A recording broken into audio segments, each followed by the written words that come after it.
kwaku walfamelako na kungumu na utukufu hata milele. Hello and welcome to another Drive-In Double Feature. I'm Ryan. I'm Nathan. And this is the podcast where we talk about 2 movies a week every Tuesday and Thursday. And before we get into that, we have a Patreon over at patreon.com/driveindoublefeaturpodcast, where Nathan and I have some off-the-cuff conversation, playing a couple of games just for you exclusive elites that are supporting us. Thank you so much for supporting us. If you feel free to do so over on Patreon, but if not, we appreciate the support nonetheless.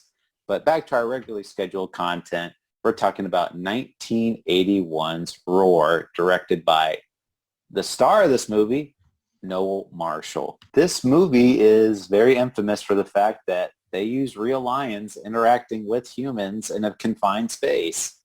Yeah, and if that, that might sound a little normal, but this is like a whole herd of lions and tigers and panthers, and there were only 2 trainers for all of the animals. So that's just like a start into the craziness that is Roar.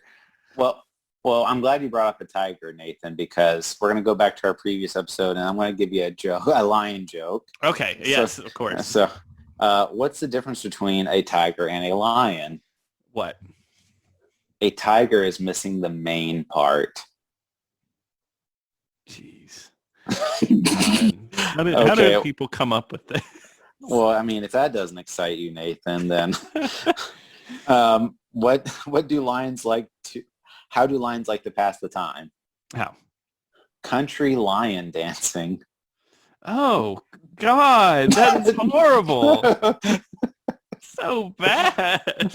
Well, I got to end on a good one, so let me Okay. try one more. What baseball team do lions like? What?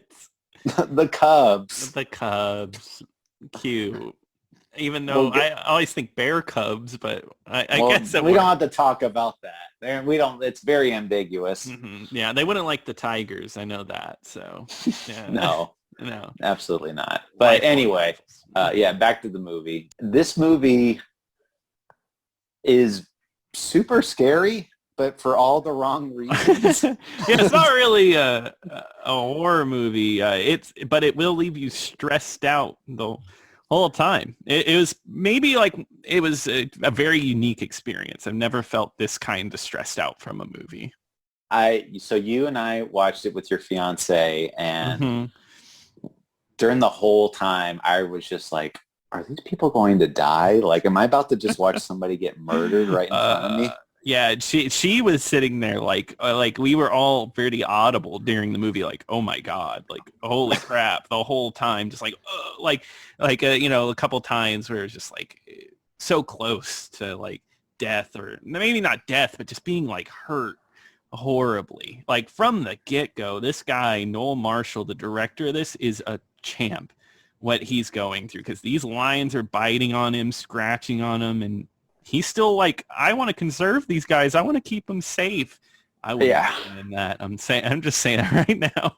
Well, I don't know if champ is what people would describe him on set. More like insane person, deranged, or a total psychopath. I mean, however you want to describe him. But I think some backstory is needed. So how this movie came about was Noel Marshall, who was married to Tippi Hedren at the time. They actually went on safari in Africa, and one of the unique things that they saw while they're in Africa was there was like this really old house, and there was a pride of lions that actually lived in this abandoned house, and they just thought, now that's an idea. Mm-hmm. Let's live.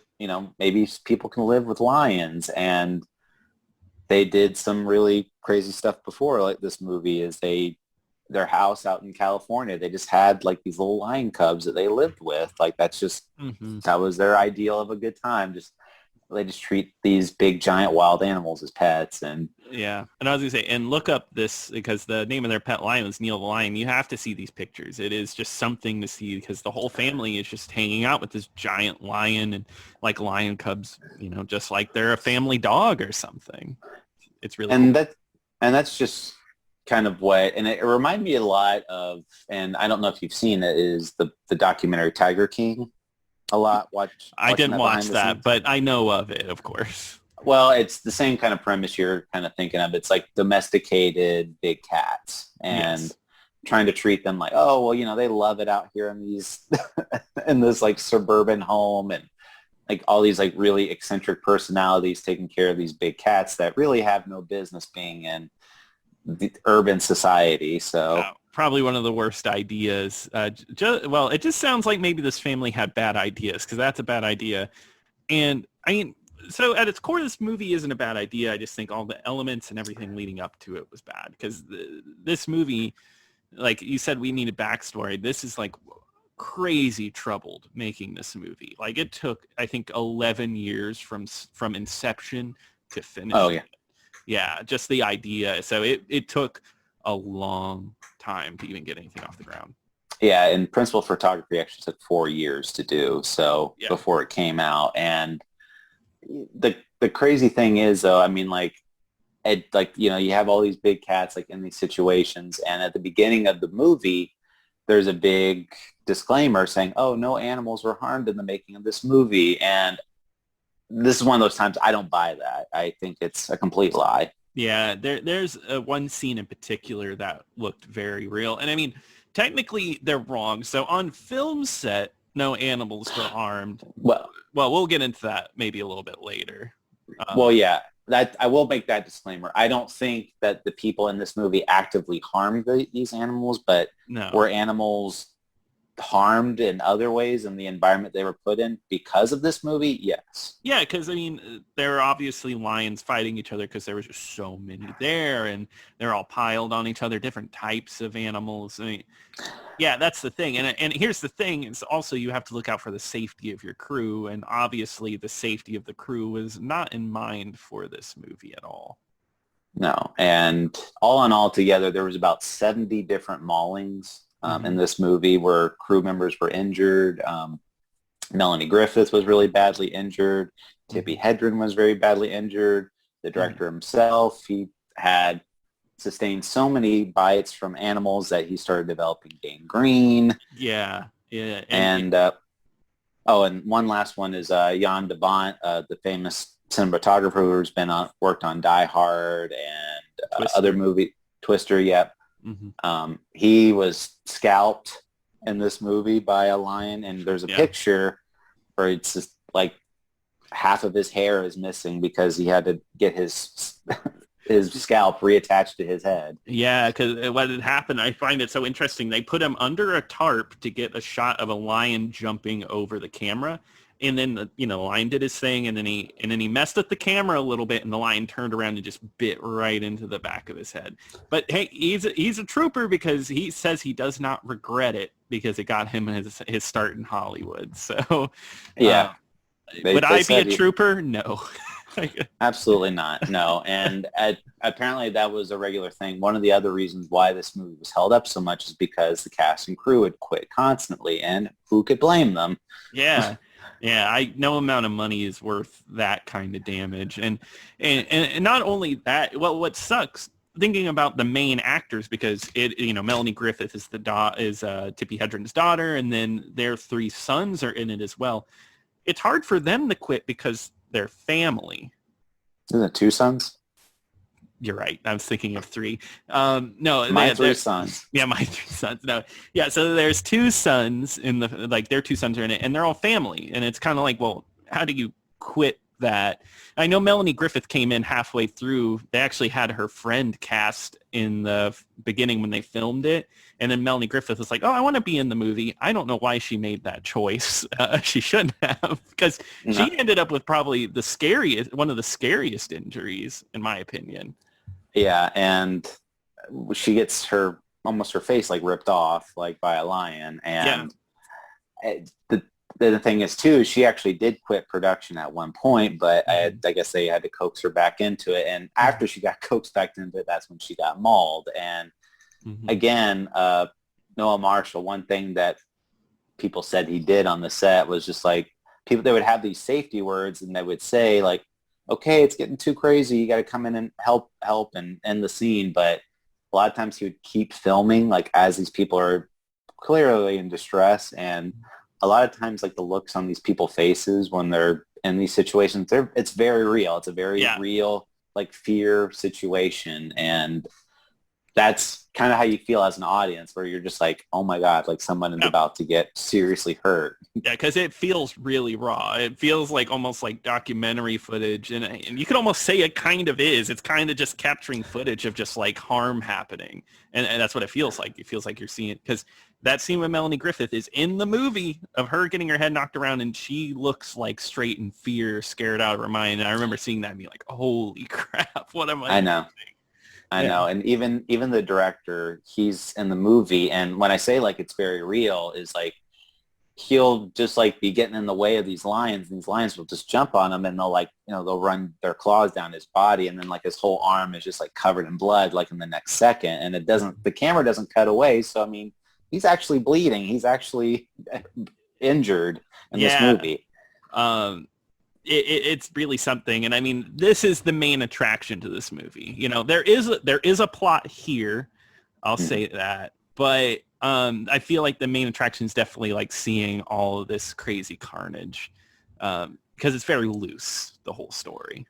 Yeah, the plot, there's not very much plot to speak of. It's just kind of Noel Marshall's character has been living out in Africa for so long, and his family is coming in to visit him. And he plans to go meet them at the airport. His car breaks down, so then his family is at the house alone with these lions by themselves, and they're having to survive the night.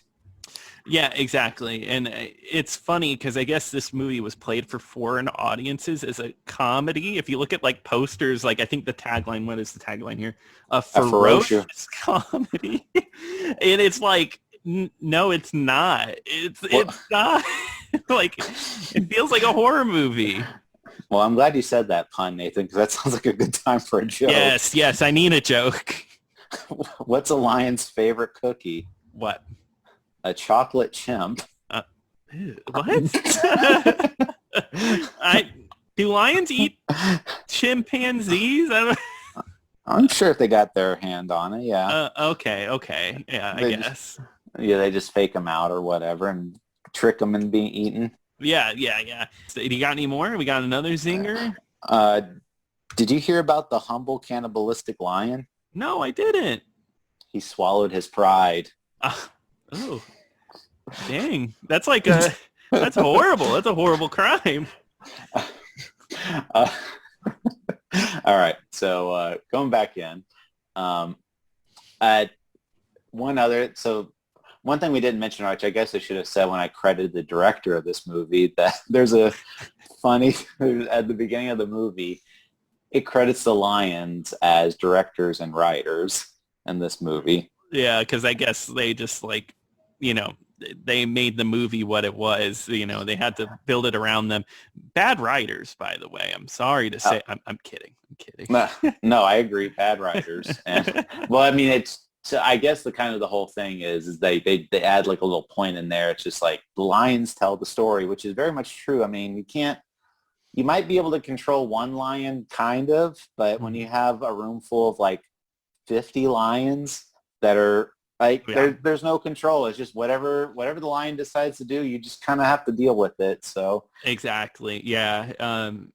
It's really something. And I mean, there's tigers too, because there's a whole subplot of, the director, Noel, he's coming back to meet his family, and he has tigers following the whole time. And he actually has like a buddy in all this. And, he's one of the few cast and crew that never got injured on set, because he drew a line. He said, like, where I was raised, we did not treat animals like humans. And you know what? That maybe saved his life.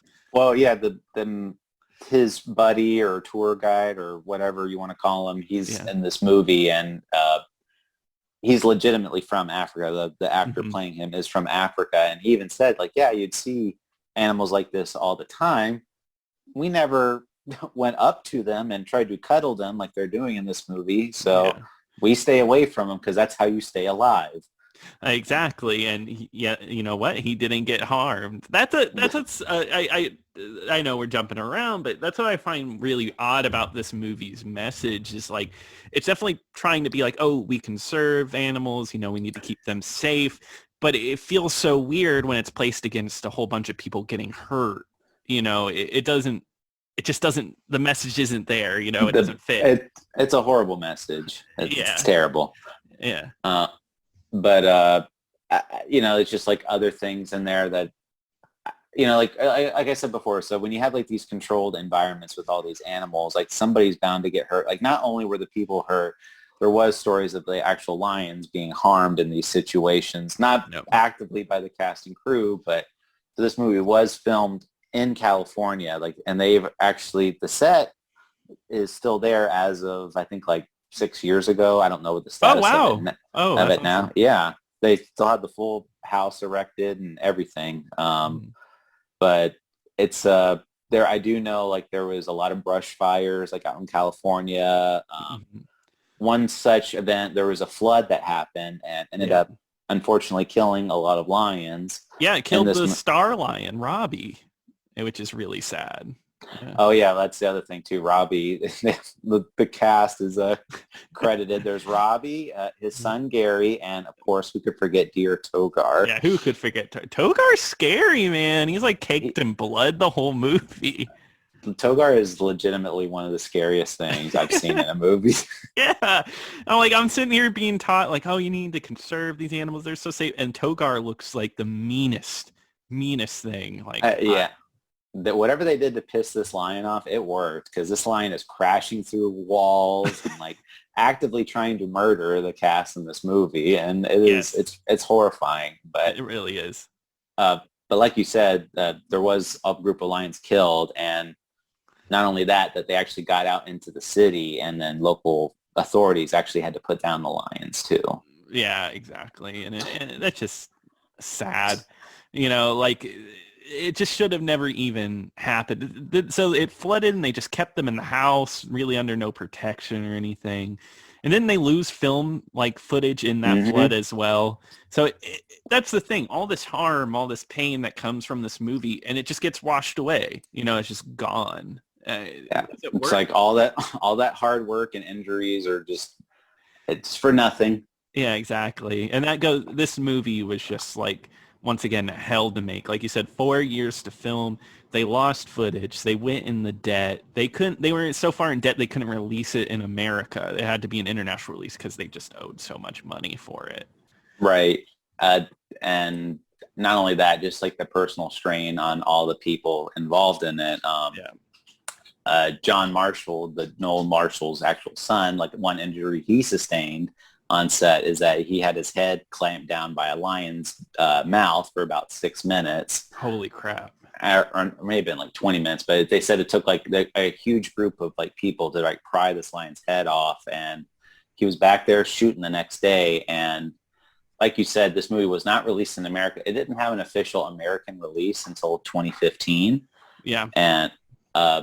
And John Marshall was the only cast member of the crew that felt like talking about it. And he said, you know, he still has nightmares about these events. And I saw that interview. It's awful.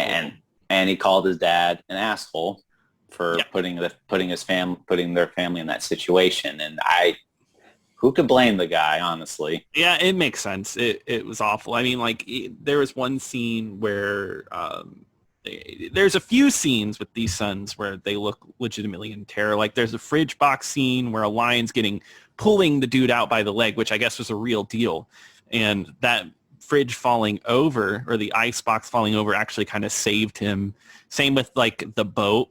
When the lion's pulling the boat in and he can't get away, he was legitimately scared during that scene because that was a lion who had attacked him earlier and was like, oh, he's going to finish the job now. And it's like, you know, I don't understand why a dad would be okay with just like doing this to your own children and your wife, because his wife got hurt too, you know?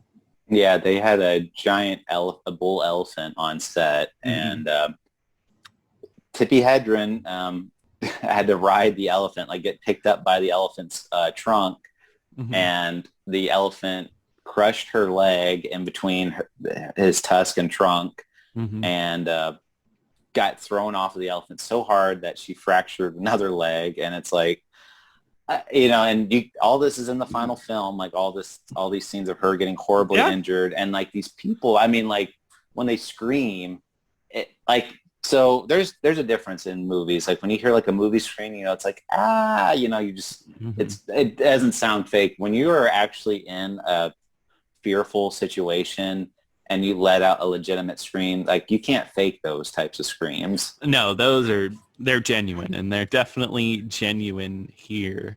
And after all the mayhem, after all the horror, the movie has such a weak ending where it's just like, oh, they were good the whole time. They would have killed us if they had the chance, and they live in harmony.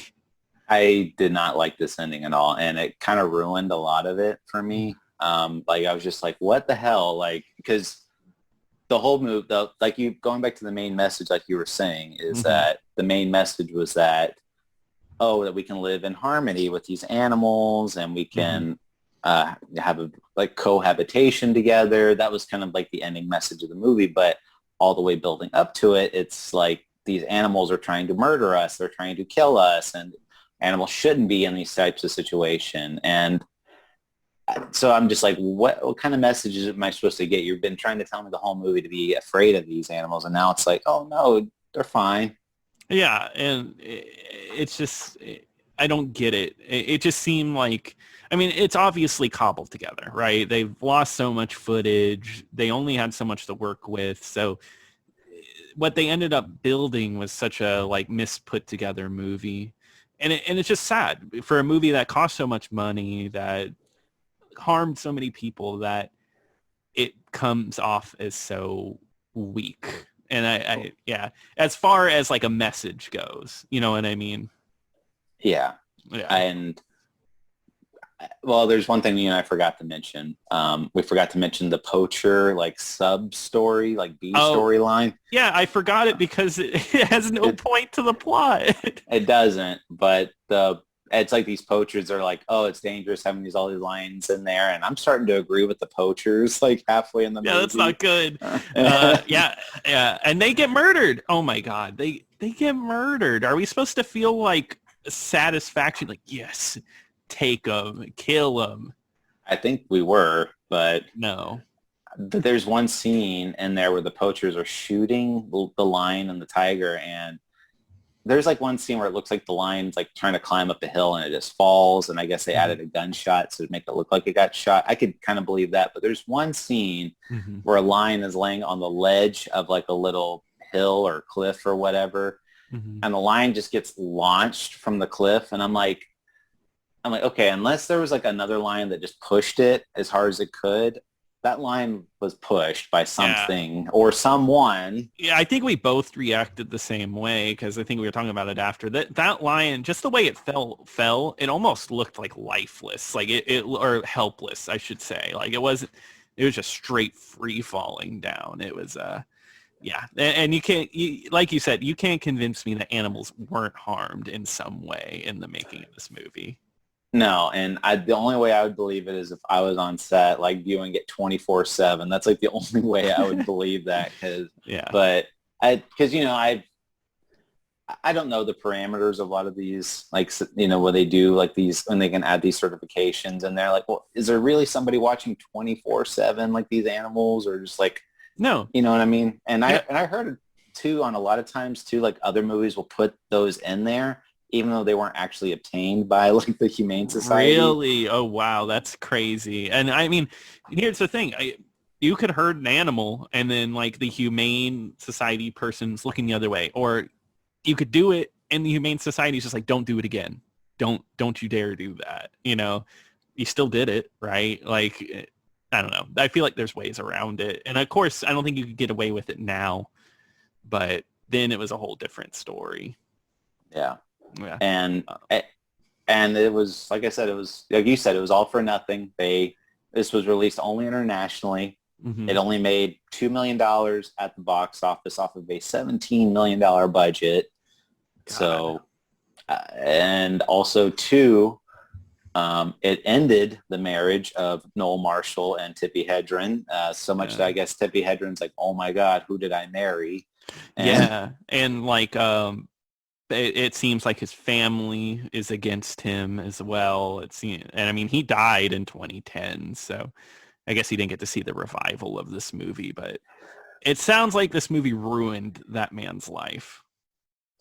Yeah, and maybe rightfully so, honestly. I mean, after what he put his family through, I mean, yeah, it was definitely sounds like a really miserable experience for everyone involved, and it's a movie that probably shouldn't exist right now, but I'm glad it does, because I don't think there'll ever be one like it ever again. Yes, that's why I'm saying I highly recommend you check this out. I don't think you're going to get a lot out of like acting, story, but this movie will never exist again, and there is no movie that exists that is like it. It is one of a kind, and it will continue to be a one of a kind movie. And I think if you're a fan of movies, you have to see it. It's a spectacle. It's insane. Absolutely. It's a total sideshow. So it's just, it's something, I guarantee you'll never see anything like this again. And I mean, it's heart racing, got tons of action in it. I couldn't be bored, because my heart was just racing the entire time, where I was just like, I was just wondering, thinking something bad was going to happen right in front of me. Yeah. But yeah, I definitely give it a recommend. But before I close out, let's close out on a couple of these rare jokes that we love so much. Yes. Fans are going to be like, more Ryan jokes. They're going to subscribe to Patreon just for the jokes. We'll do a jokes-only episode. Yes. All right. Why did the lion eat the tightrope walker? Why? He wanted a well-balanced meal. Oh, me too, buddy. I get it. Yeah. What would be a better name than King of the Jungle for a lion? What? Emperor. Ah, yes. Yeah, you're right. All right. Perfect.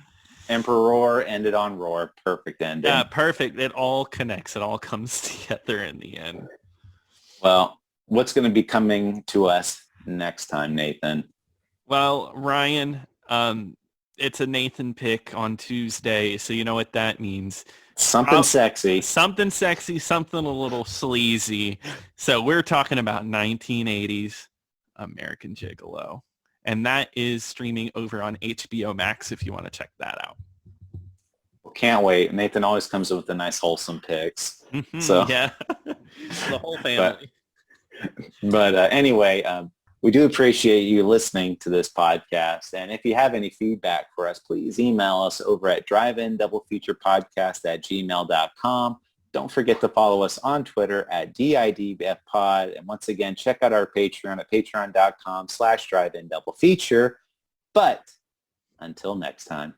Until next time.